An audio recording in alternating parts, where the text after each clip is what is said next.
السلام علیکم ورحمۃ اللہ وبرکاتہ۔ سب ساتھیوں کو دل کی گہرائیوں سے ویلکم کرتی ہوں، اہلا و سہلا و مرحبا، اس دعا کے ساتھ کہ یا رب بنا دے ہم سب کو اہل القرآن و اہل التقوی و مغفرہ، آمین۔ سب ساتھیوں سے ریکویسٹ ہے کہ اس کار خیر میں مستقل حصہ لینے کے لیے چینل کو سبسکرائب، لائک، شیئر اور کامنٹ کر کے اپنی رائے کا اظہار ضرور کیجیے۔ نحمدہ و نصلی علی رسولہ الکریم، اما بعد، فاعوذ باللہ السمیع العلیم من الشیطان الرجیم، بسم اللہ الرحمن الرحیم۔ رب اشرح لی صدری ویسر لی امری واحلل عقدۃ من لسانی یفقہوا قولی۔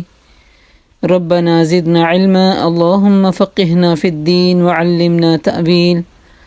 اللہم ارنا الحق حقا وارزقنا اتباعہ وارنا الباطل باطلا وارزقنا اجتنابہ۔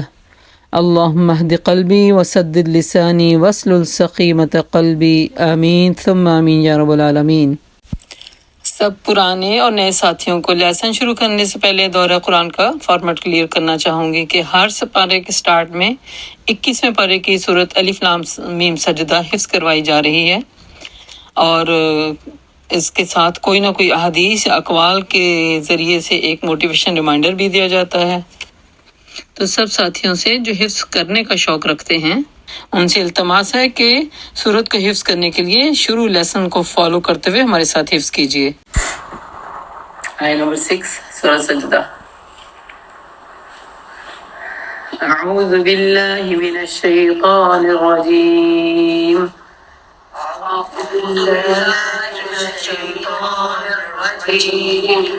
بسم اللہ الرحمن الرحیم۔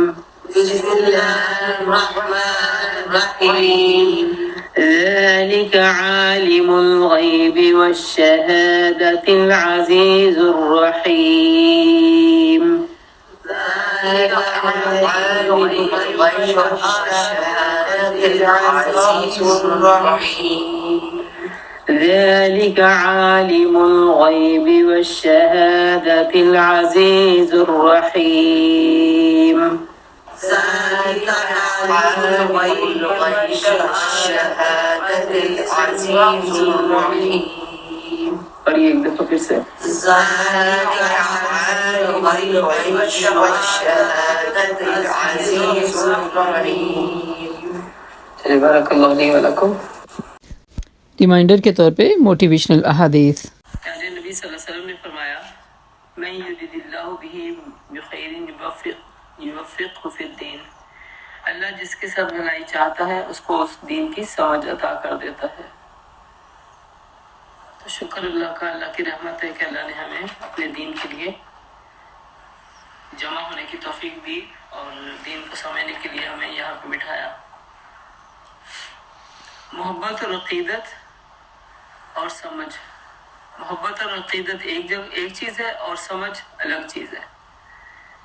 تو محبت اور عقیدت جو ہے ہمیں اپنے دین سے ہے، الحمدللہ، برتھ ہمارے پاس محبت بھی ہے اور ہمارے پاس عقیدت بھی ہے، لیکن سمجھ جو ہے وہ دین کا سمجھ آنا، جس کو سمجھنے کے لیے انسان کو اپنے آپ کو لگانا اور اس راستے پہ چلانا، یہ انسان کے اب اختیاری معاملات پہ چھوڑا گیا۔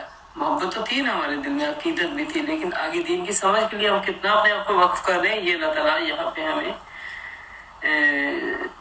وہ جو حدیث ہے نا کہ ابھی جو ہم نے پڑھا کہ جس کے لیے بھلائی کا ارادہ رکھتا ہے اللہ پاک اس کو دین کی سمجھ دیتا ہے۔ تو سمجھ کے لیے اگر اللہ نے ہمیں اکٹھا کیا تو اللہ سے دعا ہے اللہ تعالیٰ اس سمجھ کے لیے ہمیں ہمیشہ قائم و دائم رکھے اور ہمیں چنے ہوئے بندوں میں شامل فرمائے۔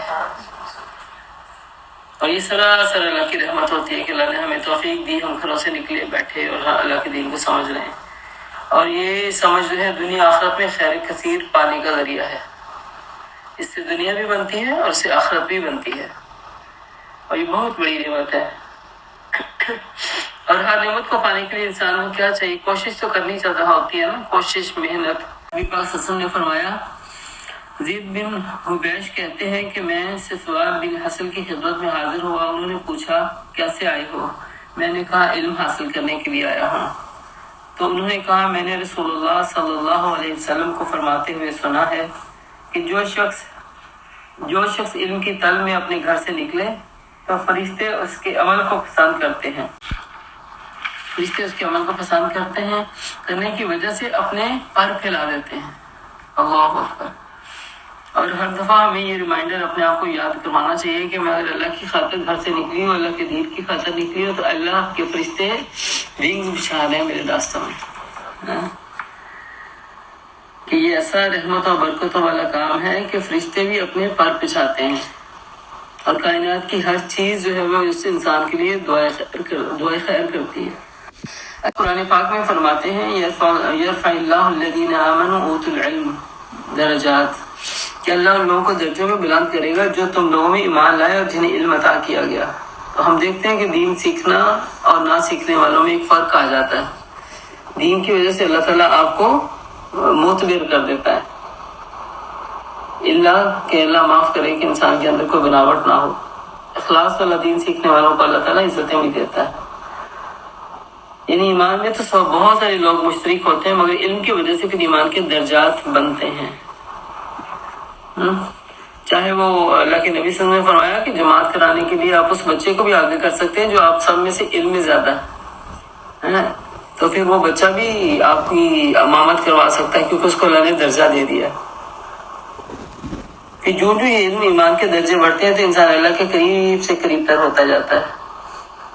اس سے کیا پتہ چلتا ہے کہ اصل عزت جو مال سے نہیں ہوتی بلکہ علم سے ملتی ہے، اور اللہ کے ہاں بھی اس کا مقام اونچا ہو جاتا ہے جس کے دل میں تقویٰ ہوتا ہے۔ اور تقویٰ کیا ہے؟ بغیر علم کے آتا ہے؟ نہیں آتا۔ ہمیں کیا پتہ تقویٰ کیا چیز تھی جب علم نہیں سیکھیں گے؟ تک اللہ تعالیٰ ایک اور جگہ فرماتے ہیں کہ اللہ سے صرف علم والے بندے ہی ڈرتے ہیں، بغیر علم والے ڈرتے بھی نہیں ہیں۔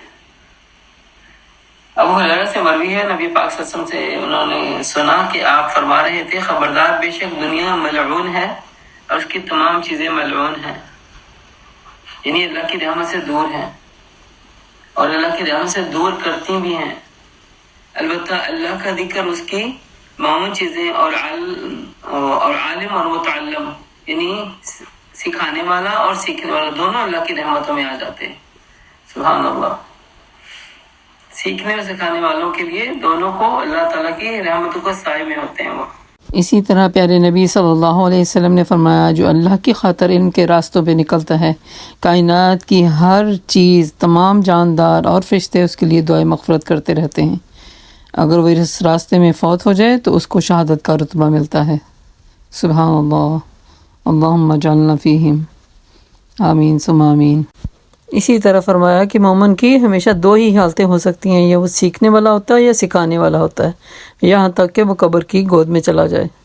تو اللہ تعالیٰ سے دعا ہے کہ اللہ پاک ہمیں ہمیشہ سیکھنے اور سکھانے والوں کی صف میں رکھے اور ہم سے مقبول علم اور عمل کی توفیق عطا کرے۔ اور ایک سکھانے والا بھی ہمیشہ سیکھنے والا ہی رہتا ہے، تو اللہ سے دعا ہے کہ ہمیں ہمیشہ سیکھنے والوں میں رکھے اور اسی حال میں موت عطا کرے، آمین ثم آمین۔ 5واں پارہ، سورۃ النساء، آیا نمبر 24۔ اعوذ باللہ من الشیطان الرجیم، بسم اللہ الرحمن الرحیم۔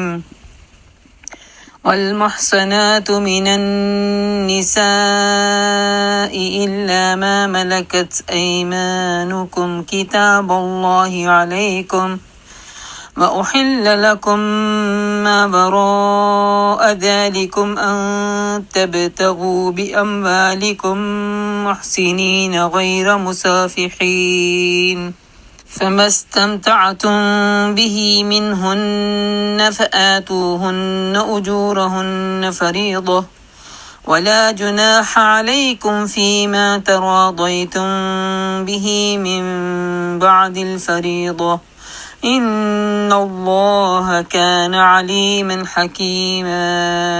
شروع کرتی ہوں اللہ کے بابرکت نام سے جو بہت مہربان اور نہایت رحم کرنے والا ہے۔ اور وہ عورتیں بھی تم پر حرام ہی ہیں جو کسی دوسرے کے نکاح میں ہوں، یعنی محسنات۔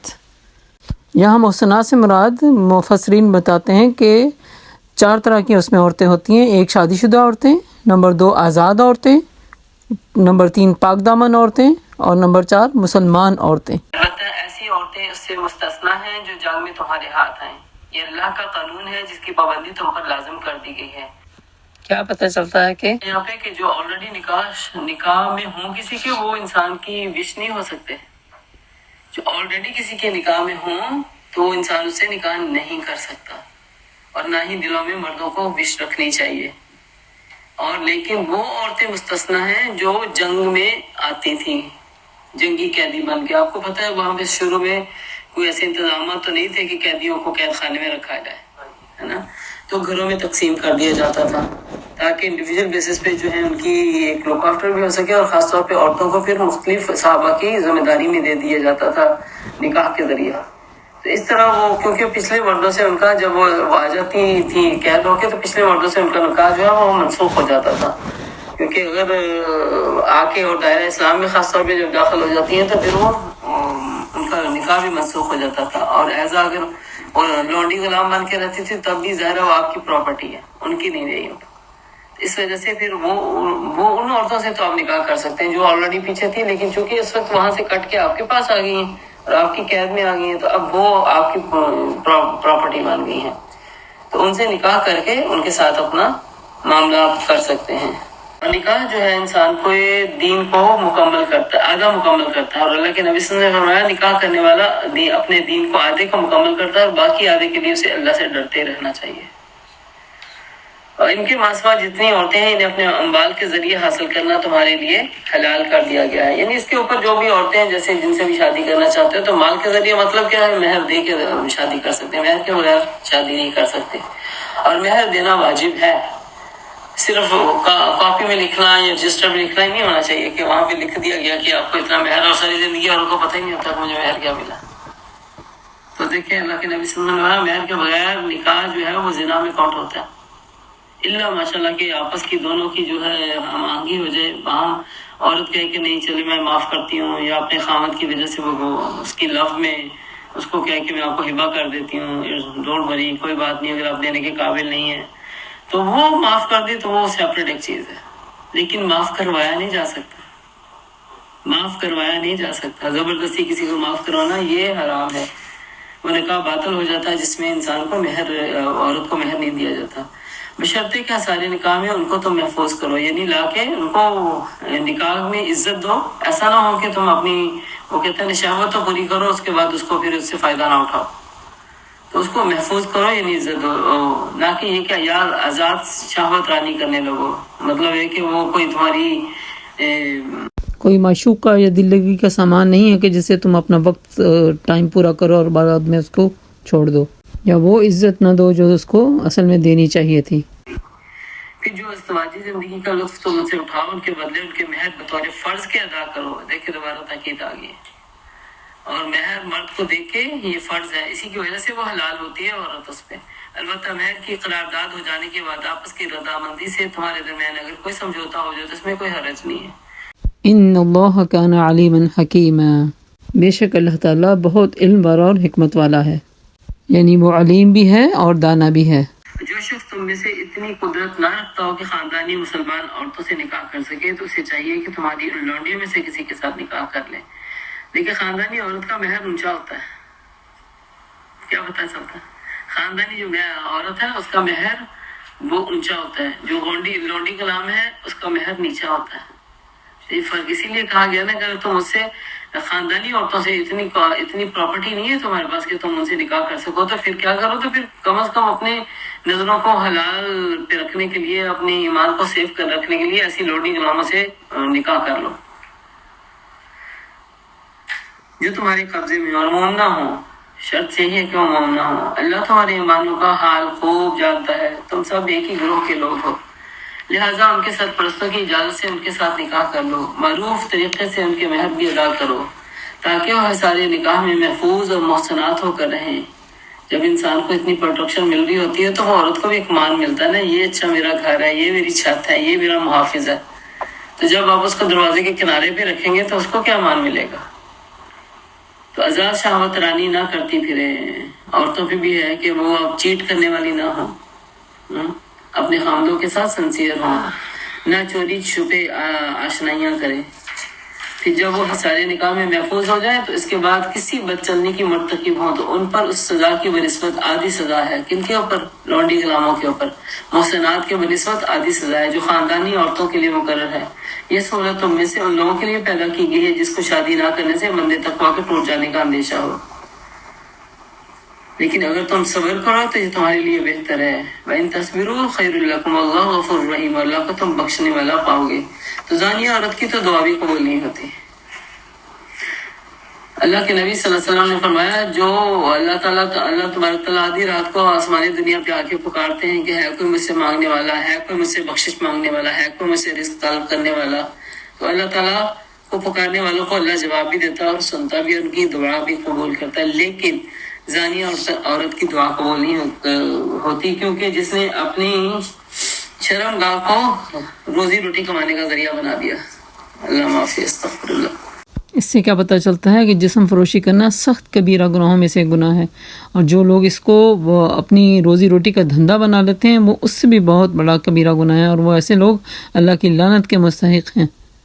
تو ایسی عورتیں جو اس طرح کے کام دھندے میں مصروف ہوں، اگر وہ لونڈی غلام ہیں تو ان کو آدھی سزا ملے گی، اور اگر آزاد عورت اس طرح کا کام کرتی ہے تو پھر اس کو ڈبل سزا ملے گی. اور پوری سزا ملنے کا مطلب کیا ہے کہ اس کو 100 کوڑے ملیں گے. اور اگر یہ لونڈی غلام اس طرح کا کام کرتی ہے، اپنی شرمگاہ کی حفاظت نہیں کرتی، تو پھر اس سے آدھی سزا ملے گی. یہ اسلام کا بنایا ہوا اللہ کا دیا ہوا قانون ہے. اس سے پتہ چلتا ہے کہ اللہ سبحانہ تعالیٰ اسلام میں مردوں اور عورت دونوں کی عزت کی حفاظت کی ہمیں ترغیب دلاتا ہے. جہاں مرد کو اپنی عزت و ناموس کی حفاظت کی ضرورت ہے، وہیں پہ عورت کو بھی اپنی عزت و ناموس کی اس سے بھی زیادہ حفاظت کی ضرورت ہے. وَأَن تَصْبِرُوا خَيْرٌ لَكُمْ کہ اگر تم صبر کرو تو یہ تمہارے لیے بہتر ہے. اس کا کیا مطلب ہے کہ یہاں پہ کہ جو مرد اپنی آزاد عورت کو حاصل کرنے کی استطاعت نہیں رکھتے تو وہ صبر کریں. کس طرح کہ وہ اللہ کے نبی صلی اللہ علیہ وسلم نے ترغیب دلاتے ہوئے فرمایا کہ اے نوجوانوں، تم میں سے جو شخص اپنی گھرداری کو سنبھالنے کی استطاعت رکھتا ہے تو اسے چاہیے کہ شادی کر لے، کیونکہ نکاح سے نگاہ جو ہے وہ نیچی اور شرمگاہ بچی رہتی ہے. اور جو یہ طاقت نہ رکھتا ہو تو وہ روزے رکھا کرے جو اس کی شہوت کو توڑ دے گی. اس کو بخاری نے روایت کیا ہے. ان آیات کے پڑھنے سے جو بات واضح ہو رہی ہے وہ ہے کہ آزادانہ جو تعلقات ہیں نا مرد عورت کے، وہ بالکل بھی جائز نہیں ہے. نہ ہی چھپی دوستیاں اللہ تعالیٰ پسند فرماتا ہے. مخلوط آج ہمارے اسکولوں میں، کالجوں میں بچے پڑھتے تو ہیں لیکن اللہ کی طرف سے پرمیشن تو نہیں تھی، مگر ان میں ہمیں اپنے بچوں کے اندر ایسا اقتدار ضرور دینا چاہیے کہ آپ کی باؤنڈری لائن کہاں پہ ہے، کتنا آپ کو دوسروں سے انٹریکٹ کر سکتے ہیں اور کتنا نہیں کر سکتے. اور جو ہمیں 22 پارے میں جو سبق ملتا ہے نا سورہ احزاب میں کہ اپنے انداز کو فرم رکھو، کہ کسی کے دل کا جو مرض ہے تجھے نہیں پتا، وہ بیمار پڑ جائے گا تیرے انداز کی لچک کو دیکھ کے.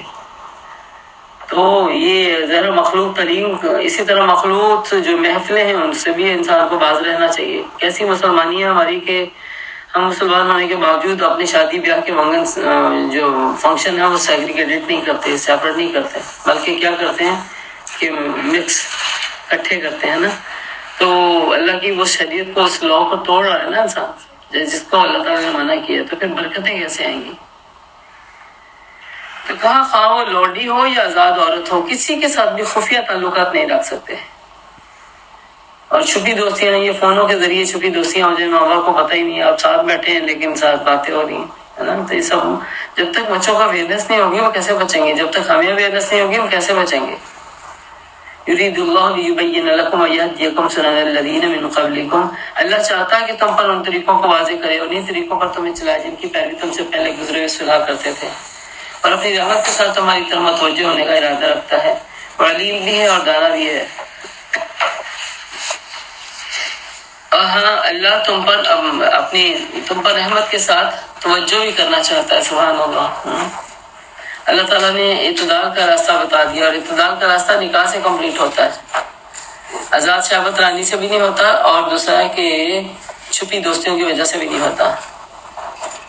اللہ کے نبی صلی اللہ علیہ وسلم نے فرمایا نکاح سے بہتر کوئی چیز نہیں ہے جو دو محبت کرنے والوں کو عطا ہوتی ہے. پیس آف مائنڈ ہے نا، اللہ راضی ہے. اب کھل کے اظہار کرے اپنا، کھل کے اپنی بات چیت کرے.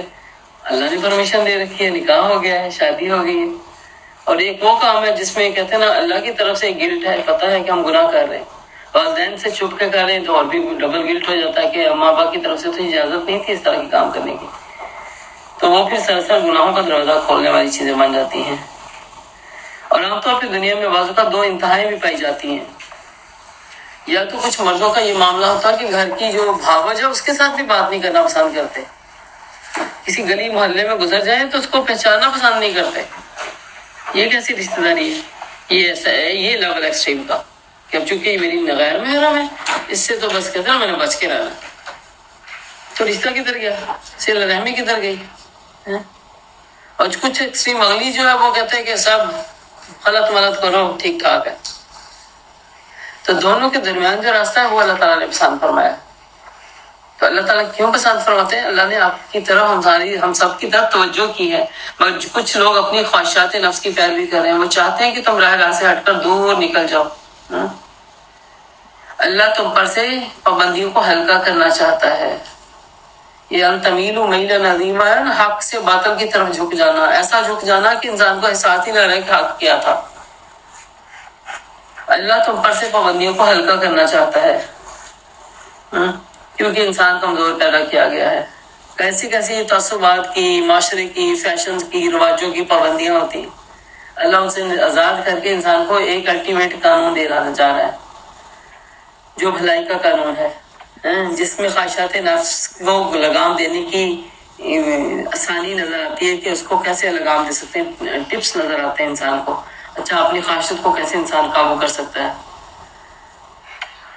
اللہ کا قانون بندوں کے ساتھ باعث رحمت قرار دیا گیا ہے، کیونکہ بظاہر انسان کو شریعت پہ عمل کرنا مشکل لگ رہا ہوتا ہے لیکن اس کے پیچھے خیر ہی خیر چھپی ہوتی ہے، اور لیکن بظاہر دنیا کے معاملات میں پیچھا کرنا آسان لگ رہا ہوتا ہے لیکن اس کے پیچھے مصیبتیں چھپی ہوتی ہیں، اور یہ ہم تجزیہ بھی کرتے ہیں، تجربہ بھی کرتے ہیں۔ جب شریعت کو اپنے اوپر لاگو کرتے ہیں تو اس میں زندگی قدریں ہمارے لیے آسان ہو جاتی ہے الحمدللہ، لیکن کرنا تو مشکل ہوتا ہے۔ شروع میں جب کرنا ہوتا ہے نا، ایک جھجک ہوتی ہے، ایک اندر کا چور ہوتا ہے، ایک باہر کے معاشرے کے لوگ ہوتے ہیں، انسان کہتا ہے وہ کیا کہیں گے، وہ کیا کہیں گے۔ اپنے حجاب سے دیکھ لیں، ہم ننگے سر پھرنے کی عادت تھی اگر کسی کو، تو حجاب لیتے ہوئے کتنا بڑا وہ مریض ہے جو پار کرے گا وہ، اور اس کے بعد پھر آگے جلباب ہے، اور اس کے بعد پھر واقع نقاب ہے، تو یہ کوئی آسان کام تھوڑی ہوتا ہے، لیکن جب وہ کر چکتا ہے تو پھر اس کے بعد اس کو خیر ہی خیر ملتی ہے، اس کو خیر ہی خیر نظر آتی ہے۔